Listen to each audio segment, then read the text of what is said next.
Hello friends, आज की इस वीडियो में हम लोग देखेंगे प्रॉफिट एंड लॉस के शॉर्टकट ट्रिक का तीसरा पार्ट। आज का पार्ट काफ़ी इंपॉर्टेंट है क्योंकि आज हम लोग यहाँ पर 3 टाइप के प्रश्न देखेंगे। सभी टाइप से 2-2 प्रश्न देखेंगे। यहाँ पर हम कुल आज 6 प्रश्न देखेंगे। तो ये 6 प्रश्न काफ़ी इंपॉर्टेंट है, तो वीडियो आपको काफ़ी पसंद आने वाला है, इसलिए वीडियो आप लास्ट तक ज़रूर देखें और वीडियो पर लाइक करना बिल्कुल भी ना भूलें। तो चलिए शुरू करते हैं आज की वीडियो। तो टाइप 1 का पहला क्वेश्चन आपके सामने है। यहाँ क्वेश्चन में कहा जा रहा है एक मशीन को 20% के लाभ पर बेच दिया गया। यदि वह उसे 25% लाभ पर बेचा होता तो उसे 35 रुपए अधिक मिलते। उस मशीन का क्रय मूल्य ज्ञात करें। तो चलिए क्वेश्चन को सॉल्व करना स्टार्ट करते हैं। देखते हैं ऐसे क्वेश्चन को सॉल्व करने का क्या शॉर्टकट ट्रिक होता है। क्वेश्चन में क्या कहा जा रहा है कि एक मशीन को 20% लाभ पर बेच दिया गया। यदि वह उसे 25% लाभ पर बेचा होता तो उसे 35 रुपए अधिक मिलते। 35 रुपए अधिक मिलते, ये क्या है? ये 35 रुपए है डिफरेंस। ठीक है, हमें क्या करना है इस ट्रिक के अंतर्गत? हम करेंगे इस डिफरेंस गुना 100। ठीक है, डिफरेंस गुना 100, नीचे में लिखेंगे एम। एम क्या है? एम का मतलब यहां पर हम समझेंगे मैग्नेट। ठीक है, इस ट्रिक का नाम हम क्या जानेंगे? मैग्नेट ट्रिक के नाम से। मैग्नेट ट्रिक इसलिए हमने रखा है क्योंकि इस एम की जगह हम कौन सी संख्या लिखेंगे? 2% आपको यहां पर दिया है। ठीक है, 2% दिया हुआ है। अगर यहां पर लाभ और लाभ दोनों जगह अगर लाभ लाभ दिया हो, ठीक है, एक तरह का अगर चीज दिया हो, लाभ लाभ हो या हानि हानि हो, तो हम क्या करेंगे? इन दोनों को करेंगे माइनस। ठीक है, इन दोनों को क्या करेंगे? आपस में करेंगे माइनस। जैसे यहां पर 25 में से हम 20 को घटाएंगे, यहां नीचे लिखेंगे 5। ठीक है, अगर यहां पर हानि हानि भी होता तो हम माइनस करते हैं। अगर यहां पर एक लाभ होता और एक हानि होता, ठीक है, एक लाभ होता एक हानि होता, तो दोनों परसेंट को हम जोड़ के यहां नीचे लिखते हैं। ठीक है, तो अब यहां पर हमने लिखा है 5। अब हम क्या करेंगे? इस 35 को 5 से काटेंगे, 7 से कट जाएगा ये, और साथ में 100 से गुना करेंगे तो 700 हो जाएगा हमारा क्रय मूल्य। ये हो जाएगा इस क्वेश्चन का आंसर। तो अब चलिए दूसरा क्वेश्चन देखते हैं। यहाँ क्वेश्चन में कहा जा रहा है एक मशीन को 10% की हानि पर बेच दिया गया।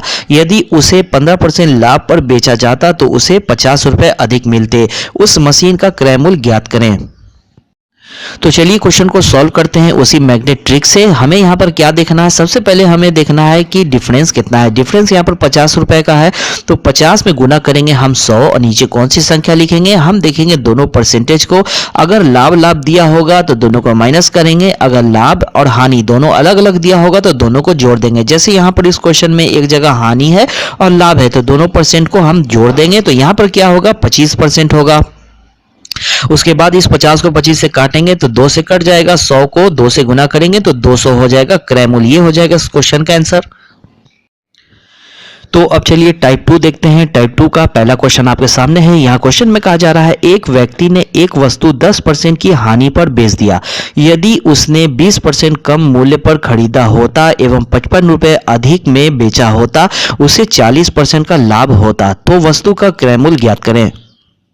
तो चलिए क्वेश्चन को सॉल्व करना स्टार्ट करते हैं। देखिए ऐसे क्वेश्चन को भी सॉल्व करने के लिए हम उसी ट्रिक का यूज करेंगे, लेकिन थोड़ा सा होगा यहाँ पर चेंजेस। यहाँ भी हम क्या करेंगे? डिफरेंस गुना 100 सबसे पहले करेंगे।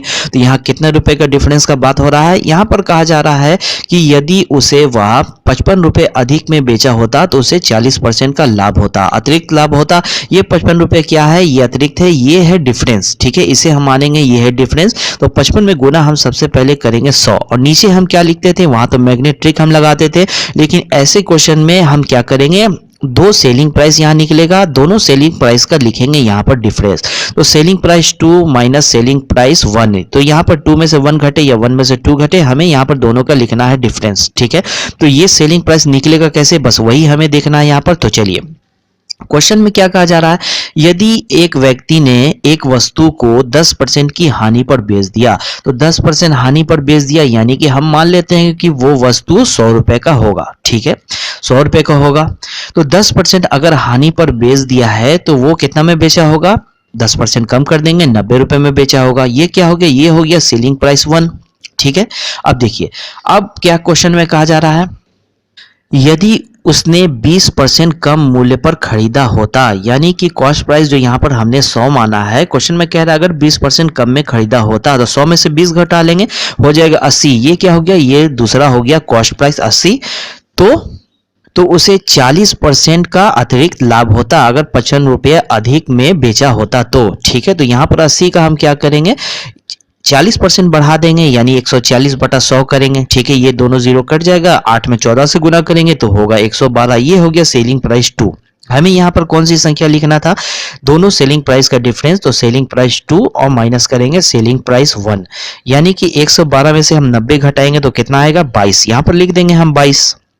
ठीक है, 11 से ये दोनों कट जाएगा, ये 11 से 5 बार में जाएगा, ये 11 से 2 बार में जाएगा, ये 100 2 से कट जाएगा 50 बार में, 50 को 5 से गुना करेंगे होगा 250।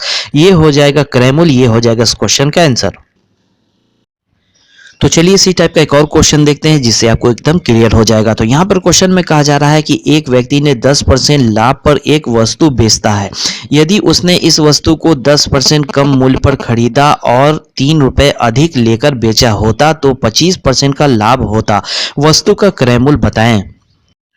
तो चलिए क्वेश्चन को सॉल्व करना स्टार्ट करते हैं। यहाँ पर हम सबसे पहले ये देखेंगे कि डिफरेंस कितने रुपए का यहाँ पर है। तो यहाँ पर 3 रुपए का है डिफरेंस। ठीक है, तो सबसे पहले हम 3 में गुना कर लेंगे 100 और नीचे कौन सी संख्या लिखेंगे, selling price 2 minus selling price 1। ठीक है, तो चलिए सेलिंग प्राइस निकाल लेते हैं। तो यहाँ पर क्या है क्वेश्चन में, एक व्यक्ति 10% लाभ पर एक वस्तु बेचता है। मान लिया जाए कि कॉस्ट प्राइस 100 रुपए है। ठीक है, 100 रुपए हमने मान लिया कॉस्ट प्राइस है और बेचता है 10% लाभ पर, यानी 10% बढ़ा देंगे तो क्या हो गया, सेलिंग प्राइस 1 हो गया 110। ठीक है, और आगे क्वेश्चन में क्या कहा जा रहा है, यदि उसने इस वस्तु को 10% कम मूल्य पर खरीदा होता और 3 रुपए अधिक लेकर बेचा होता तो 25% का लाभ होता। यानी कि इस 100 जो हमने माना है कॉस्ट प्राइस, इससे 10% घटा लेंगे तो क्या हो गया, कॉस्ट प्राइस 2 हो गया 90 रुपए, तो उसे 25% का लाभ होता। तो यहाँ पर हम क्या करेंगे, 25% बढ़ा देंगे इस 90 में, गुना 125/100 कर देंगे। ठीक है, तो उसके बाद इसे काट कर सॉल्व कर लेंगे। ये एक जीरो से ये एक जीरो कट जाएगा और 125 5 से कटेगा 25 बार में और ये 10 5 से कटेगा 2 बार में। तो हम यहाँ पर 25 को 9 से गुना करेंगे तो यहाँ 225 होगा, बटे में होगा 2, यानी कि 225 में अगर हम 2 से डिवाइड करेंगे तो यहाँ क्या होगा 112.5। तो यहाँ पर हमारा सेलिंग प्राइस 2 भी निकल गया है। अब हमें यहाँ पर कौन सी संख्या लिखना था, दोनों सेलिंग प्राइस का डिफरेंस, तो सेलिंग प्राइस 2 माइनस कर देंगे सेलिंग प्राइस 1। तो 112.5 में से 110 अगर घटाएंगे तो यहाँ होगा 2.5। तो यहाँ पर आ गया है 2.5। यहाँ पर पॉइंट को हम हटा भी सकते हैं। हटाने के लिए हमें क्या करना होगा, 10 से गुना हम करेंगे तो यहाँ हो जाएगा 25। तो ऊपर भी हमें 10 से गुना करना होगा। तो या तो आप यहाँ पर 10 से गुना कर ले या किसी संख्या में 10 से गुना कर दें। तो यहाँ 3 में हम 10 से गुना करेंगे तो हो जाएगा यहाँ पर 30। यहाँ क्वेश्चन में अब क्या हो गया, 30 गुने 100/25। ये 100 25 से कट जाएगा 4 बार में, इसे काट देंगे और ये 30 4 से गुना हो जाएगा तो होगा 120। ये हो जाएगा क्रय मूल्य, ये हो जाएगा इस क्वेश्चन का आंसर। तो अब चलिए टाइप 3 देखते हैं। यहाँ पर टाइप 3 में भी क्वेश्चन टाइप 2 ही वाला है, लेकिन यहाँ पर थोड़ा सा परसेंटेज फ्रैक्शन वैल्यू का कैसे यूज करना है ये आपको बताना था, इसलिए हमने इस क्वेश्चन को यहाँ पर लिया। तो यहाँ पर क्वेश्चन में क्या कहा जा रहा है, एक व्यापारी एक वस्तु को 10% लाभ पर बेचता है। यदि वह वस्तु को 10% कम मूल्य पर खरीदता और 2 रुपए कम में बेचता तो उसे 16 सहित 2/3% लाभ होता। तो वस्तु का लागत मूल्य ज्ञात करें। तो चलिए क्वेश्चन को सॉल्व करना स्टार्ट करते हैं। यहाँ पर सबसे पहला काम हम क्या करते हैं, डिफरेंस में गुना करते हैं 100। तो यहाँ कितने रुपए का डिफरेंस है, 2 रुपए का डिफरेंस है। तो 2 में गुना करेंगे 100, नीचे हम क्या लिखते हैं, दोनों सेलिंग प्राइस का डिफरेंस। तो चलिए सेलिंग प्राइस हम निकाल लेते हैं। तो यहाँ पर क्वेश्चन में कहा जा रहा था कि एक व्यापारी एक वस्तु को 10% लाभ पर बेचता है। तो यानी कि यहाँ हम मान लेते हैं कॉस्ट प्राइस 100 रुपए है। ठीक है, 10% लाभ पर बेचता है तो 10% बढ़ा देंगे, सेलिंग प्राइस 1 क्या हो गया 110। और क्वेश्चन में कहा जा रहा है कि यदि वह वस्तु को 10% कम मूल्य पर खरीदता, तो 10% कम मूल्य पर खरीदता यानी कि 100 में खरीदा है, 10 घटा लेंगे तो 90 रुपए में अगर खरीदता तो उसे 16 सहित 2/3% लाभ होता। तो इसे हम कैसे निकालेंगे, देखिए सबसे पहले तो ये आप समझ लें कि 16 सहित 2/3% का फ्रैक्शनल वैल्यू होता क्या है। तो 16 सहित 2/3% का फ्रैक्शनल वैल्यू होता है 1/6। अगर ये आपको याद है तब तो बहुत बढ़िया है, अगर आपको याद नहीं है तो इसे कैसे निकालना है, देखिए हम क्या करते हैं, पहले 16 को 3 से गुना करते हैं तो 48 होगा और 2 जोड़ देंगे तो 50 होगा। क्या हो जाएगा 50/3। हमें बदलना है इसे फ्रैक्शनल वैल्यू में, तो हम क्या करेंगे, गुना कर लेंगे हम 100।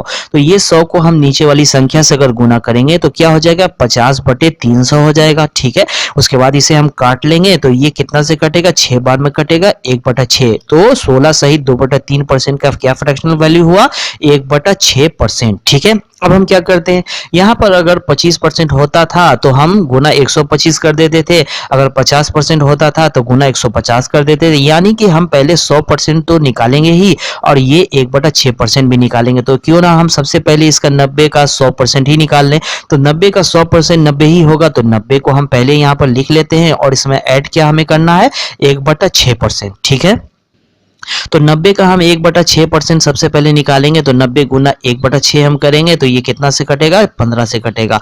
तो इस 90 में 15 हम और जोड़ देंगे, तो सेलिंग प्राइस 2 क्या हुआ, 105 हो गया। ठीक है, तो अब हमें यहाँ पर दोनों सेलिंग प्राइस मिल गया है, सेलिंग प्राइस 2 और सेलिंग प्राइस 1। तो यहाँ पर हम क्या लिखते हैं, दोनों सेलिंग प्राइस का डिफरेंस। तो 110 में से हम 105 घटाएंगे तो 5 आएगा, यहाँ पर 5 लिख देंगे। ये 100 5 से कटेगा 20 बार में, और ये 20 2 से गुना होगा तो आएगा 40। ये हो जाएगा क्रय मूल्य, ये हो जाएगा इस क्वेश्चन का आंसर। तो चलिए एक और लास्ट क्वेश्चन देख लेते हैं जिससे आपको एकदम क्लियर हो जाएगा। तो यहाँ पर क्वेश्चन में कहा जा रहा है, एक पुस्तक विक्रेता एक किताब 10% लाभ पर बेचता है। यदि वह किताब को 4% कम मूल्य पर खरीदता तथा 6 रुपए अधिक मूल्य पर बेचता तो उसे 18 सहित 3/4% का लाभ होता। पुस्तक का क्रय मूल्य ज्ञात करें। तो चलिए क्वेश्चन को सॉल्व करना स्टार्ट करते हैं। यहाँ पर सबसे पहला काम हम क्या करते हैं, डिफरेंस में गुना 100 करते हैं। तो यहाँ डिफरेंस है 6 रुपए का, तो 6 में गुना करेंगे 100 और नीचे हम दोनों सेलिंग प्राइस का लिखते हैं डिफरेंस। तो हम सबसे पहले सेलिंग प्राइस निकाल लेते हैं। तो यहाँ क्वेश्चन में कहा जा रहा था कि एक पुस्तक विक्रेता एक किताब को 10% लाभ पर बेचता है, तो यानी कि कॉस्ट प्राइस को हम 100 रुपए मान लेते हैं। 10% लाभ पर बेचता है तो सेलिंग प्राइस 1 हो जाएगा 110। और आगे क्वेश्चन में है, यदि वह किताब को 4% कम मूल्य पर खरीदता, तो 100 में से 4 घटा लेंगे, हो जाएगा कॉस्ट प्राइस 2 96 रुपए। तो उसे 18 सहित 3/4% का लाभ होता। तो अब हमें ये 18 सहित 3/4% का फ्रैक्शनल वैल्यू निकालना है। तो फ्रैक्शनल वैल्यू इसका कितना होता है, 3/16। ये 3/16 कैसे आया देख लीजिए। यहाँ पर 18 सहित 3/4%, हम 18 को 4 से गुना करेंगे तो 72 होगा, 3 जोड़ेंगे तो 75 हो जाएगा, 75/4। तो हम क्या करेंगे, यहाँ पर परसेंटेज फ्रैक्शनल वैल्यू में चेंज करने के लिए 100 से गुना कर देंगे। तो 100 में 4 से गुना होगा तो नीचे 400 हो जाएगा। ये 75 25 से कटेगा 3 बार में, और ये 400 25 से कटेगा 16 बार में। तो यहाँ हो गया 3/16। ठीक है, तो उसके बाद हमें यहाँ क्या करना है, हम सबसे पहले 100% निकालेंगे इस 96 का। तो 96 का 100% 96 ही होगा, तो यहाँ पर 96 लिख लेंगे और इसमें हमें ऐड करना है 3/16%। तो 96 का 3/16% निकालेंगे तो 96 गुना 3/16, ये 96 16 से कटेगा 6 बार में, और 6 को 3 से गुना करेंगे तो होगा 18। तो 18 और 96 को जोड़ देंगे तो यहाँ पर क्या हो जाएगा, 114। ठीक है, यहाँ पर सेलिंग प्राइस 2 भी हमारा निकल गया है 114। तो दोनों सेलिंग प्राइस का हमें चाहिए डिफरेंस। तो 114 में से 110 घटा लेंगे तो यहाँ पर आएगा 4। तो यहाँ हम नीचे लिख देंगे 4। ठीक है, ये 100 4 से कट जाएगा 25 बार में, तो इसे काट देंगे। 25 को 6 से गुना करेंगे तो हो जाएगा 150। ये हो जाएगा हमारा इस क्वेश्चन का आंसर।